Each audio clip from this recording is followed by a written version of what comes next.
जंगल का बादशाह। एक घने जंगल में एक ताकतवर टाइगर रहता था। वो खुद को जंगल का बादशाह समझता था। तमाम जानवर उससे डरते थे। उसी जंगल में एक चालाक लोमड़ी भी रहती थी। वो कमजोर थी मगर बहुत अक्लमंद थी। टाइगर अक्सर उसका मजाक उड़ाता था। टाइगर बोला, तुम जैसी छोटी लोमड़ी मेरा क्या बिगाड़ सकती है। एक दिन लोमड़ी ने कहा, ए जंगल के बादशाह, एक और टाइगर आया है जो खुद को तुमसे ज्यादा ताकतवर समझता है। टाइगर गुस्से में आ गया और बोला, मुझे फौरन उसके पास ले चलो। लोमड़ी टाइगर को एक गहरी झील के पास ले गई।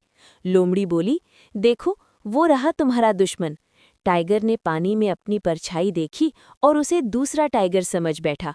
गुस्से में आकर उसने झील में छलांग लगा दी। टाइगर बड़ी मुश्किल से बाहर निकला, शर्मिंदा और थका हुआ था। लोमड़ी मुस्कुराकर बोली, सिर्फ ताकत नहीं, अक्ल भी जरूरी होती है।